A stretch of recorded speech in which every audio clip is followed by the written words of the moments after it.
한 학기 동안 이제 에스라, 느헤미야를 같이 저희들이 묵상하고자 합니다. 지난주 말씀드린 대로 유대인들이 포로로 잡혀갔다가 다시 돌아가서 영적으로 그리고 나라를 다시 세워나가는, 그래서 성전도 다시 세우고 성도 다시 재건하는 그 모든 과정은 교회를 하나님의 뜻대로 세워나가는 우리들에게 주는 여러 가지 또 도전과 또 의미가 있다고 생각되어서 한 학기 동안 저희들 에스라, 느헤미야를 살펴보려고 합니다.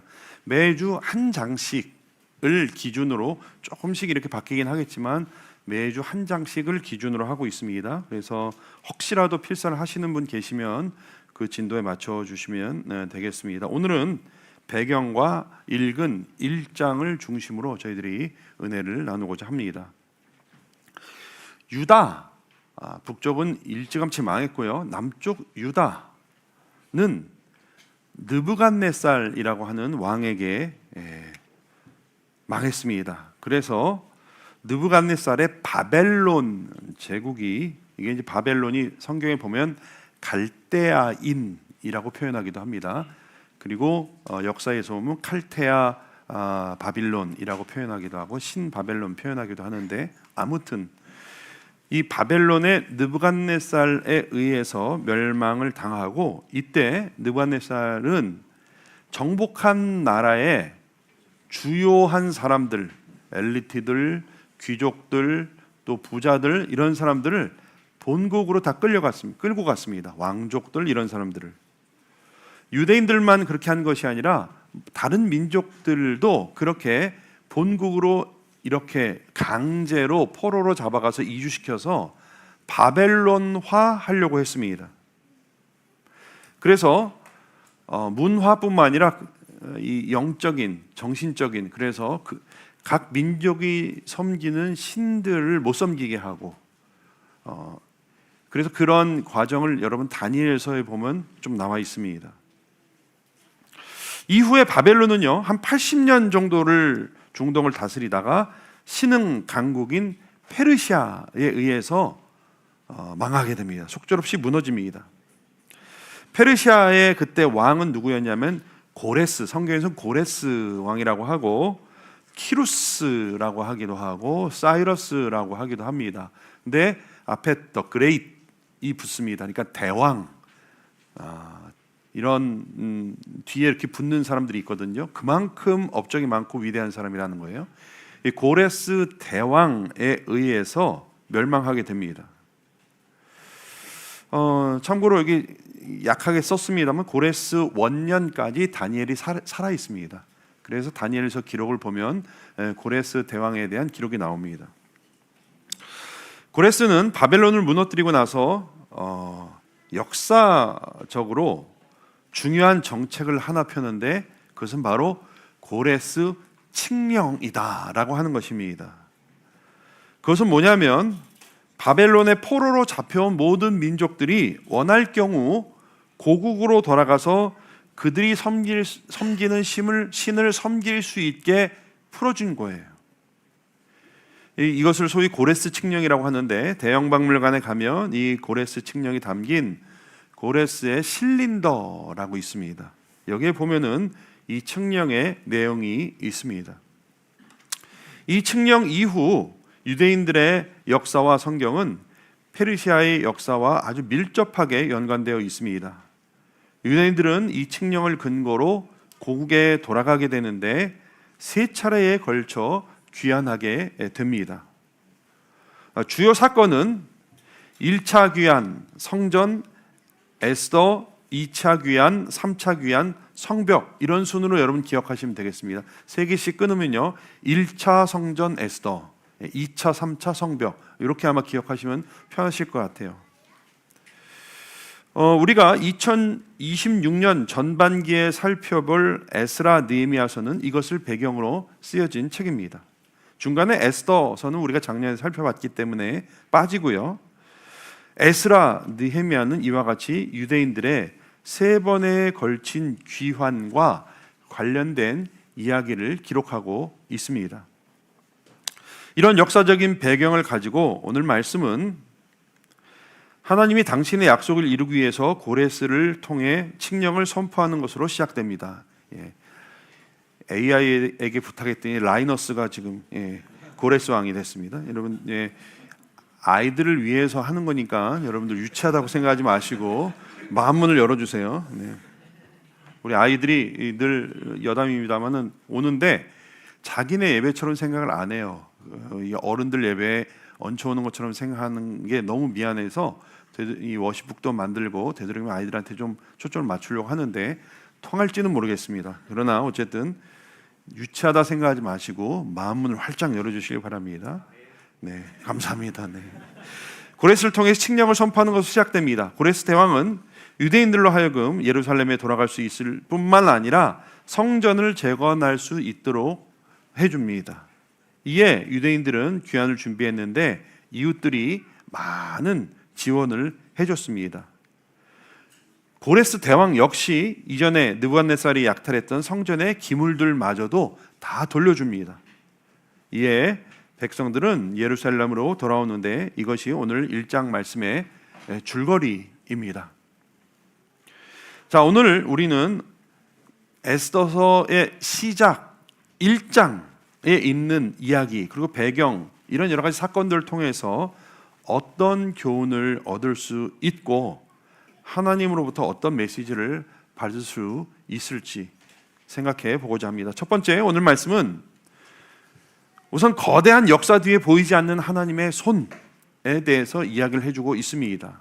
역사는 그냥 돌아가는 것 같지만 하나님이 주관하고 계신다는 사실을 다시 한번 일깨워 주고 있습니다. 이 시점에서 이스라엘 백성들은 유대인의 포로로 끌려가고 언제 끝날지 모르는 그 포로 생활 가운데 분명히 하나님께서 돌아가게 해주겠다고 약속을 하셨음에도 불구하고 세월이 거의 다 됐음에도 불구하고 그런 일들이 일어나지 않았기 때문에 이들의 생각 가운데는 정말 하나님이 역사하시는가, 정말 하나님이 살아계신가, 역사는 이 거대한 바벨론 제국은 그냥 흘러가는 것이 아닌가 이렇게 생각하고 있었는데 오늘 말씀은 그들의 그러한 생각을 깨면서 모든 역사 배후에는 하나님이 보이지 않는 손으로 움직이고 계신다는 사실을 저희들에게 알려준다고 하는 것입니다. 오늘 말씀에 보니까 바사왕 고레스 원년에 여호와께서 예레미야 입을 통하여 하신 말씀을 이루게 하시려고 바사왕 고레스의 마음을 감동시켰다. 억지로 한 것은 아니에요. 이렇게 사람 마음 가운데 역사를 했을 때 고레스는 마음에 감동이 돼서 움직였지만 애굽의 바로는 움직이지 않았습니다. 오히려 마음을 강팍하게 먹었어요. 그러나 고레스는 하나님이 그렇게 역사하는, 자신은 느끼지 못했지만 그렇게 역사하는 하나님의 손길과 그 역사에 대해서 마음에 순종하는 마음으로 이렇게 행했다고 하는 것입니다. 그냥 이루어진 일 같습니다. 배후에서 그러나 하나님이 일하셨다는 것을 성경은 분명히 저희들에게 말을 해주고 있는 것입니다. 우리가 에스라서를 시작하면서 분명히 확인해야 되는 사실은 뭐냐면 세상 일들은 그냥 막 돌아가는 것 같지만 결국은 하나님의 말씀을 이루는, 성취하는 그곳으로 가고 있다는 사실, 이것을 우리는 다시 한번 확인할 수 있는 것입니다. 세상의 역사와 신앙의 역사는 별개로 돌아가는 것이 아니라 보이지 않는 하나님의 손길에 의해서 하나님의 뜻을 이루기 위해서 신앙의 역사와 세상의 역사는 같이 가고 있다고 하는 것입니다. 오늘 말씀은 에스라서를 시작하면서 우리에게 이러한 역사 의식을 갖도록 촉구하고 있는 것입니다. 그냥 진행된 것 같지만 바벨론의 멸망과 고레스의 그 페르시아에 대해서는 이미 이전에 예언이 됐었습니다. 90년 전에 예레미야가 예언했습니다. 이 모든 땅이 폐허가 되어 놀랄 일이 될 것이며 이 민족들은 70년 동안 바벨론의 왕을 섬기리라. 여호와의 말씀이니라. 70년이 지나면 내가 바벨론 왕과 그의 나라가 갈대아인의 땅을, 아까 갈대아가 뭐라 그랬어요? 페르시아라고 말씀드렸죠.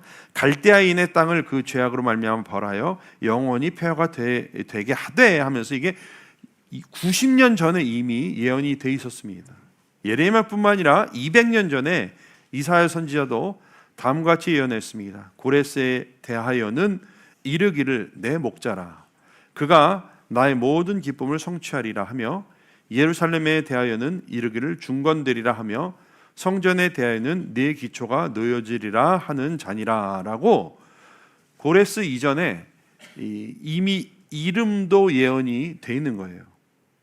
과연 바벨론의 마지막 왕이었던 벨사살 왕 때 메네메네 대개를 우바르신 재어봤더니 함량이 미달되어서 산산조각 내겠다라고 하는 그 예언에 의거해서 바벨론은 고레스 왕에 의해서 멸망당하게 되는 것이죠. 예언을 정리하면 좀 이렇습니다. 이게 뭐 연대는 조금 몇 년씩 차이 날 수 있으면 대충 이렇습니다. 이사야 선지자가 예언을 했고요, 예레미야가 예언을 했고 그 예언대로 이스라엘은 패망하고 결국 바벨론을 멸망하고 페르시아가 고레스의 페르시아에 의해서 멸망하고 고레스의 칙령으로 돌아오게 되었다고 하는 것입니다. 여러분, 이 고레스 칙령은요, 주요 내용이 뭐였냐면 피정복민의 종교의 자유와 귀환을 허락하는 것이었어요. 그러니까 이것은요, 유대인들만을 위한 것은 아니었어요. 그냥 세상에서 보면은 고레스가 관용 정책을 핀 것 같아요. 그러나 그것은 하나님이 배후에서 그를 감동시켜서 된 것이었고, 그 칙령은 유대인들만을 위한 것은 아니었지만 결국은 유대인들이 가장 큰 혜택을 받게 되었고, 결국 예언의 성취 곧 하나님의 뜻이 이루어지는 결과를 가져왔다고 하는 것입니다. 물론 이것은 운명론, 결정론과는 다릅니다. 우리가 어떻게 하든 하나님이 정해놓으신 프로그램대로 이렇게 간다는 이야기는 아니에요. 성경에서 말씀하는 바, 그리고 제가 믿는 바는 하나님이 우리가 아침에 교회를 올 때 용서고속도를 탈지 국도를 타고 올지를 결정해 놓지 않으셨습니다. 좌회전을 할지 우회전을 할지 결정해 놓지 않으셨습니다. 우리가 아침에 일어나서 밥을 먹을지 빵을 먹을지 하나님이 프로그램 해놓지 않으셨습니다. 하나님의 예정과 섭리를 그런 식으로 협소하게 보시면 안 됩니다. 그것은 오히려 하나님을 제한하는 것입니다. 심지어는 잘못 받아들이시면 안 돼요. 심지어는 누구와 결혼할지 정해놓지 않으셨습니다. 여러분, 누가 청년 때 기도하잖아요. 정해놓은 배필, 하나님이 누굴 정해놓으셨을까? 그런 사람 있지 않습니다. 선택의 책임은 항상 저희한테 있어요. 그러니까 내 선택이지 억울하시면은 잘못 선택한 여러분의 책임인 거죠. 그러나 이 섭리라고 하는 것은 이런 것이에요. 인간에게 수많은 선택이 주어졌고 또 수많은 경우의 수가 있어요. 근데 그렇다 하더라도 하나님의 지혜와 섭리를 절대로 넘어설 수 없다는 것이에요. 분명한 것은 이것이죠. 세상은 우연히 돌아가는 것 같고 그냥 자기들끼리 만들어 나가는 것 같지만 보이지 않는 하나님의 손길에 의해서 그분의 뜻을 향해서 가고 있다는 것이에요, 여러분. 마치 로마가 세상을 통일하면서 모든 길을 로마로 통하게 했지만 길은 로마가 닦았지만 결국 그것은 하나님의 일을 복음을 전파하는 그런 도구가 되었던 것 같은 것이에요. 하나님이 로마의 길을 닦으라고 직접적으로 지시한 것은 아니었지만 그들의 한 일은 결국 하나님의 역사의 일부가 된 것이었죠. 이와 같이 세상은 그냥 막 돌아가는 것 같지만 배후에서 하나님의 손길이 있는 것이고 하나님의 뜻을 성취하는 곳으로 가고 있다고 하는 것입니다. 여러분, 이런 우리의 역사의식이 좀 필요한 거예요. 이런 신앙의 거시적인 어떤 시각이 좀 필요한 거예요.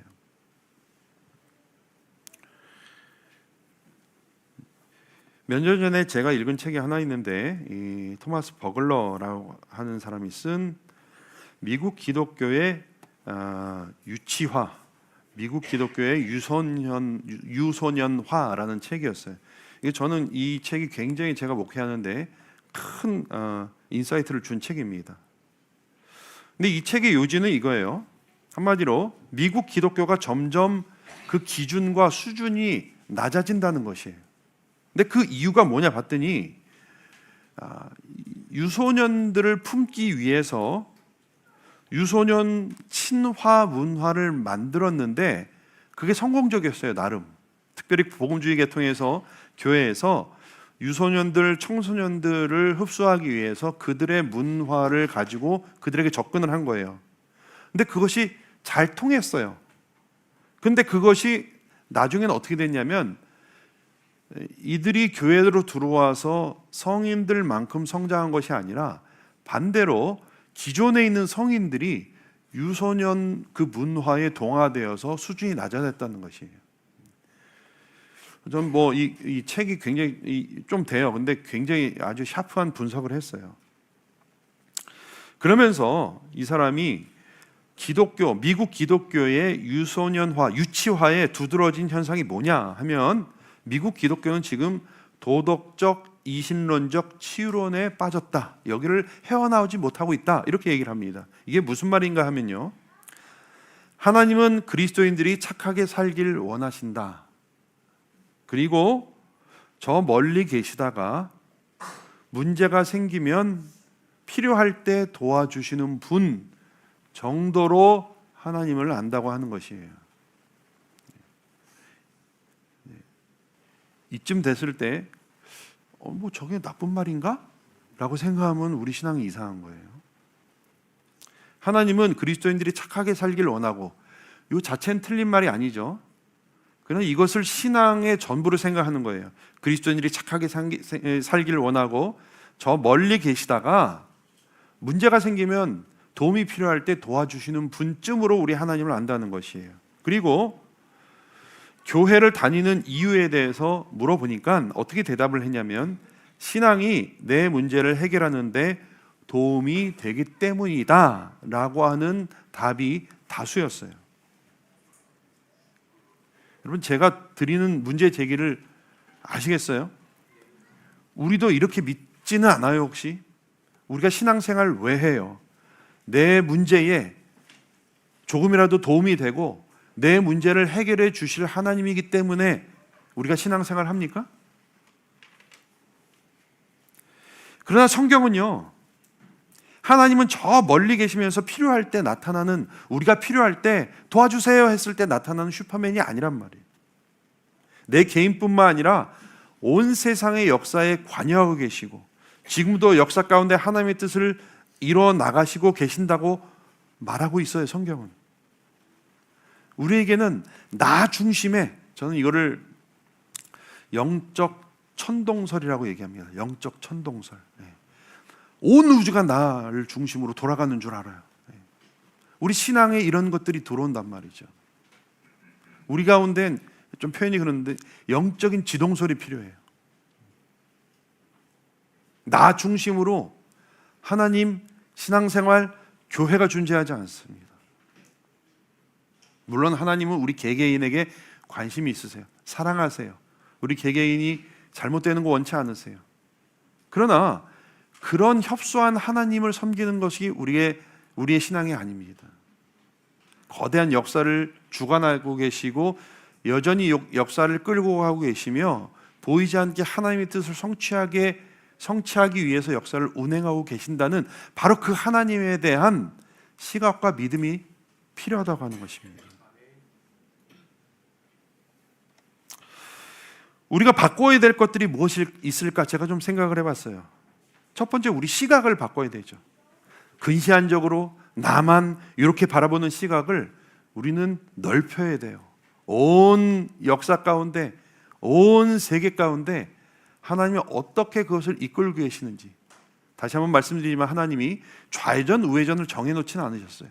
그러나 그렇게 하나님의 뜻을 향해서 어떻게 하나님이 역사하시며 끌고 가시는지 그 하나님을 볼 수 있는 시각이 필요합니다. 두 번째, 그렇게 됐을 때는 우리의 기대와 기도가 바뀌는 것이, 시각이 바뀔 때 우리의 기도는 바뀌게 돼요. 그의 나라와 그의 의를 구할 수 있게 되는 것이에요. 내 당장의 필요를 물론 하나님 거기에 관심을 가지고 계시세요. 그러나 그의 나라와 그의 의를 먼저 구할 때 그 모든 것들은 채워주신다고 약속하셨잖아요. 우리에겐 그런 시각이 필요해요. 그런 믿음이 필요해요. 그리고 우리의 태도가 바뀌어야 돼요. 당장에 되어가는 일에 일희일비하지 않고 결과를 하나님께 맡기고 과정에 충실해야 하는 것이죠. 성과나 성공보다는 성실함을 더 중요하게 여겨야 하는 것이죠. 이와 같이 우리는 하나님이 온 세상을 움직이고 계시고 역사를 운행하고 계신다는 그 사실 앞에서 우리의 시각과 우리의 기도와 우리의 태도를 바꾸어야 됩니다. 2026년도를 시작하면서 여러분 이와 같이 우리의 시각과 우리의 기도와 우리의 태도를 바꾸시길 주님의 이름으로 부탁드립니다. 보이지 않는 하나님의 손은 역사를 움직이고 계시고 그분의 뜻을 향해, 결국 그분의 뜻은 뭐예요? 주님 다시 오시는 역사의 그 종말을 향해서 가고 있다고 하는 것입니다. 이러한 철저한 역사의식과 이것을 사모하는 마음, 이것을 애써서는 우리에게 요구하고 있다고 하는 것입니다. 둘째로 오늘 말씀을 통해서 그런 하나님의 섭리에 인간이 아멘으로 반응할 때에 하나님의 역사가 이루어진다는 사실을 우리가 또 동시에 묵상할 수가 있습니다. 여러분, 보이지 않는 하나님의 손길은 보이는 사람들의 순종의 손을 통해서 역사하게 되어 있습니다. 이제 고레스의 칙령이 반포되자 유대인들은 즉각 반응했어요. 길은 하나님 만드셨지만 길을 걸어가야 되는 것은 사람이에요. 그렇게 유대인들이 즉각 순종함으로 귀국이 이루어졌던 것입니다. 그렇게 반응하지 않았더라면 하나님이 그렇게 기회를 허락하셨음에도 불구하고 귀국은 이루어지지 않았을 것입니다. 하나님이 길을 만드시고 고레스가 칙령을 내려도 순종하고 헌신하는 사람들이 없으면 그것은 아무 소용이 없는, 그냥 상관없는 이벤트로 지나가는 것입니다. 하나님이 그렇게 일하셔도 응하지 않으면 축복은 지나가게 되어 있습니다. 우리가 하나님의 뜻이라고 할 때 그냥 앉아서 저절로 그 뜻이 이루어질 거라고 우리가 기대하면 안 됩니다. 자동적으로 이루어지지 않습니다. 누워서 감 떨어지기만을 기다리는 것이 인내가 아닙니다. 하나님의 일은 인간의 순종과 결단을 통해서 이루어집니다. 여러분, 이들의 귀국행을 당연하다고 생각하시면 안 됩니다. 이들은 이미 페르시아 땅, 바벨론 땅, 페르시아 땅에서 정착한 사람들이었어요, 여러분. 그리고 상당히 사회적으로나 경제적으로나 또 이 성공한 사람들이었어요. 사실은 유대인들이 포로로 끌려가서도 특유의 그 성실함과 그 집중력 때문에 굉장히 높은 자리에 오르고 또 많은 부를 축적할 수 있었습니다. 굳이 그냥 말씀드리자면 굳이 예루살렘으로 고향으로 돌아가지 않아도 되는 사람들이었어요, 여러분. 예를 들면 모르드게 같은 사람, 여러분. 모르드게, 그 사람 페르시아의 2인자였어요. 굳이 돌아가지 않아도 되는 사람. 실제로 안 돌아갔죠, 모르드게. 그러니까 이들이 고국으로 돌아가겠다고 하는 것은 당연한 게 아니에요. 희생과 포기와 감수를 하고 가야만 하는 것이었습니다.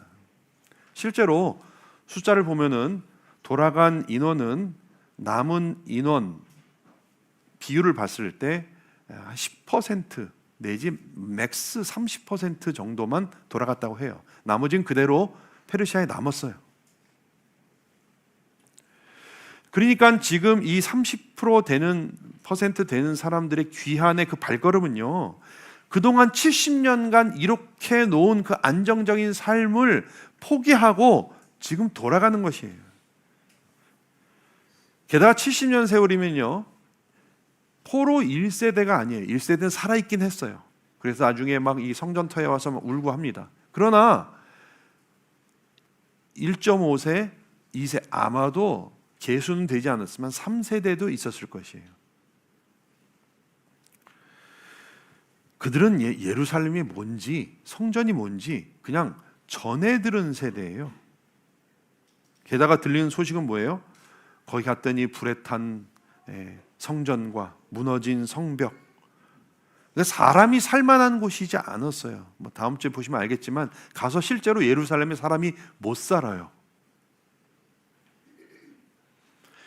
그러니까 나의 살던 고향은 꽃피는 산골로 돌아간 게 아니에요.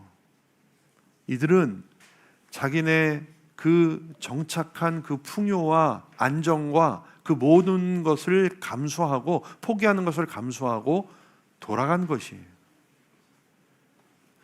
한번 여쭤볼게요, 여러분. 여러분 같으면 돌아가시겠어요? 그냥 남아 계시겠어요? 어떠실 것 같아요? 지금 남으면 내가 페르시아에서 웬만큼 자리 잡았어요. 있으면 괜찮아요. 사회적으로도 또 경제적으로도 괜찮아요. 근데 가면은 위험해. 거긴 위험하고 막 뭔가 또 해야 돼요. 막 건축도 해야 되고 막 일도 해야 되고 가는 길도 위험하고. 근데 하나님이 가라고 길을 열어주셨어요. 여러분 가실 거예요? 안 가실 거예요? 어떠세요? 선뜻 대답하기 쉽지 않으시죠? 전에 제가 질문 드린 적이 있어요. 요단강 건너면 만나와 메추라기 그쳐요. 물도 안 나와요. 거기 가면은 그 전까지는 하나님이 맛있게 가장 좋은 탄수화물과 가장 좋은 단백질로 공급을 해주셨어요. 매일. 그러니까 일 안 해도 아침에 딱 나가면은 그냥 먹을 수 있어요. 그러니까 근데 거기 딱 들어가면 만나 메추라기 그치거든요. 가나안 땅 들어가면은 싸워야 되거든요. 농사 지어야 되거든요. 여러분 매일 아침에 피자 배달 오고 저녁 때 치킨 배달 오는 광야가 낫겠어요? 아니면 가지고 땅 파먹는 가나안 땅이 낫겠어요?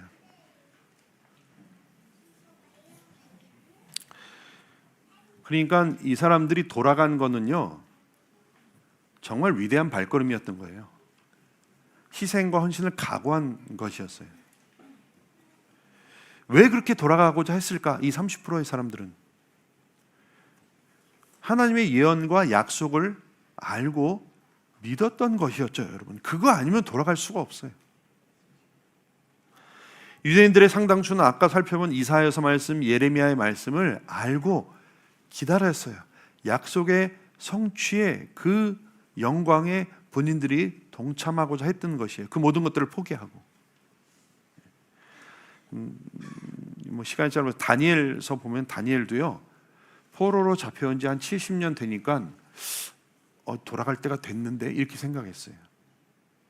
그러니까 유대인들 중에서 깨어있는 유대인들은 그 돌아가는 것이 하나님의 예언의 성취고 약속의 성취의 발걸음인지 알고 그 영광에 동참하고자 했던 것이에요. 또 지난주 말씀드렸죠. 예배를 사모했기 때문이에요. 예배 잘 못 드렸어요. 이렇게 포용적인 정책을 폈지만 제사도 제대로 못 드리고 했어요. 그래서 예배를 갈급하는 마음으로 돌아갔던 것이죠.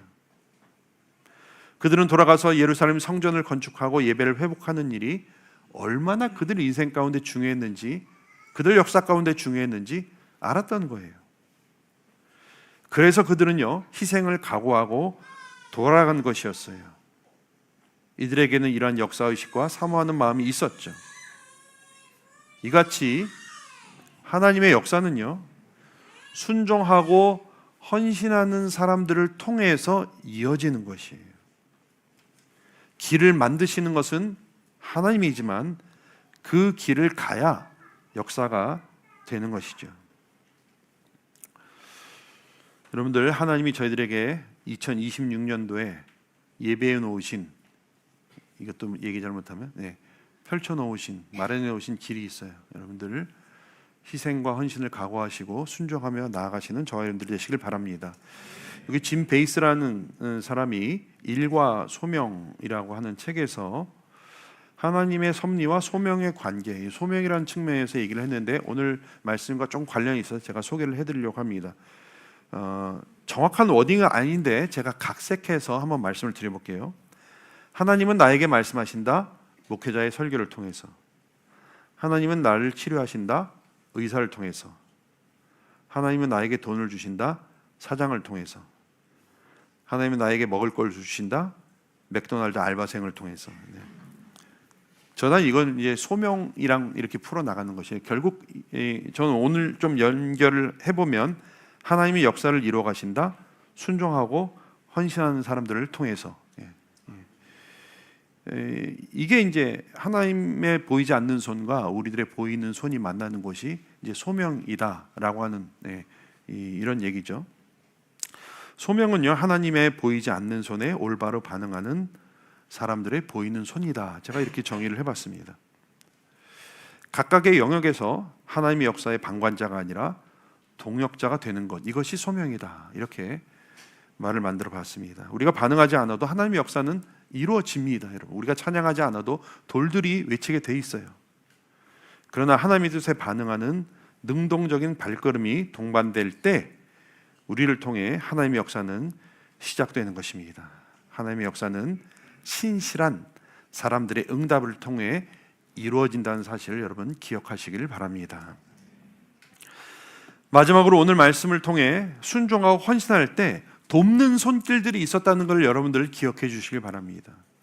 하나님의 백성들이 각오를 하고 희생을 하고 헌신할 때에 많은 돕는 손길들이 있었어요. 보이지 않는 하나님의 손에 대해서 보이는 사람들의 손이 반응하자 돕는 손길들이 있었는데 기대하지 않고 생각지 못한 곳에서 나왔습니다. 사면의 사람들이 은그릇과 금그릇과 물품들과 짐승과 보물로 돕고 그 외에도 예물을 드렸더라. 이스라엘이 귀환하는데 이웃의 사방의 이웃들이 유대인들의 귀환을 도왔다고 하는 것입니다. 우선 이 사면의 사람들이 누구였겠어요? 일단 남은 유대인들이겠고, 두 번째는 70년 동안 그래도 함께했던 다른 민족들이겠죠. 유대인들은 좀 통념과 달리 이웃들과 잘 지냈던 것 같아요. 그렇죠? 이미 이때 반셈족주의가 있었습니다. 그래서 모르드게가 이미 이 하만이 이 유대인들을 다 없애려고 하죠. 그러나 가까운 이웃들에게는 유대인들이 좋은 선한 이웃이었던 것 같아요. 그래서 그들이 유대인들이 돌아간다고 하니까 은그릇과 금그릇과 짐승들과 기타 귀중품 필요한 물건들을 공급했다고 성경은 말해주고 있습니다. 우리 하나님 백성들은요, 이렇게 이웃들과 좋은 관계에 있어야 됩니다. 더불어 함께 좋은 선한 이웃으로 존재해야 됩니다. 여기서 뭐 지리적인 이웃만을 말하는 것은 아닙니다. 요즘 점점 지리적인 이웃은 의미가 없어져 가고 있죠. 저희 집 건너편에도 이사 온 지 한 2주 됐는데 얼굴을 못 봤어요. 누가 사는지 목소리만 들었고, 또 제가 나가면 일부러 안 나오는 것 같아요. 서로 안 마주치려고. 요즘 막 그런다면서요. 그러니까 근데 뭐 지리적인 이웃을 꼭 말씀드리는 건 아니에요. 그러나 집에서 또 직장에서 대한민국 사회에서 우리 그리스도인 그리고 교회는 좋은 이웃이 되어야 하죠. 떠나갈 때 아쉬워하고 축복하는 사이가 돼야 되죠. 떠나갈 때 어휴 잘 간다 이런 게 아니라 저 사람 가니까 저 가정 가니까 좀 아쉽다 이런 마음을 품게 해줘야 되죠.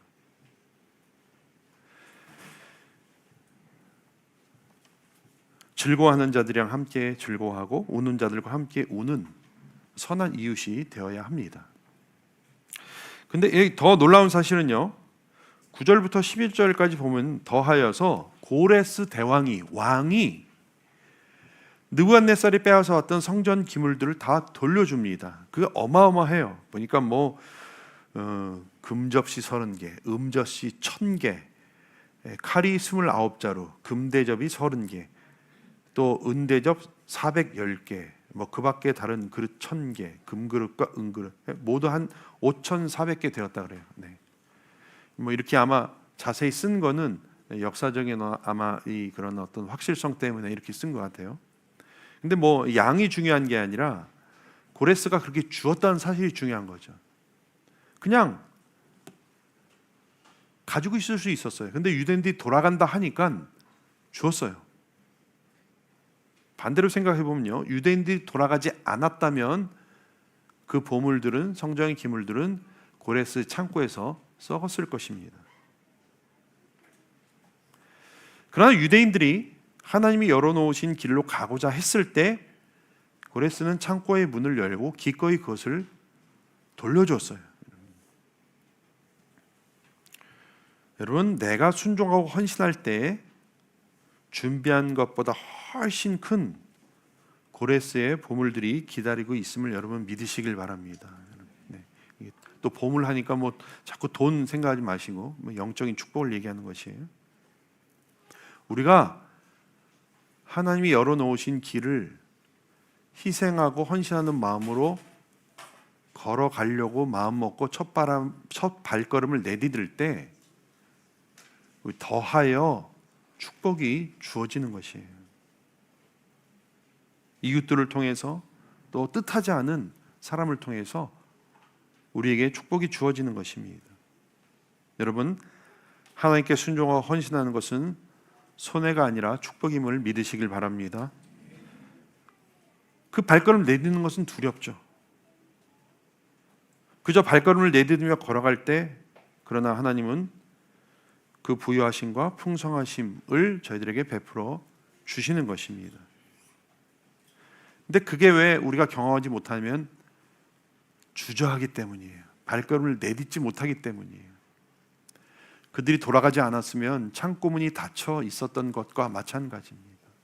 우리가 용기를 내어서 결단하고 걸어가야 문이 열리고 우리에게 복이 임하는 것입니다.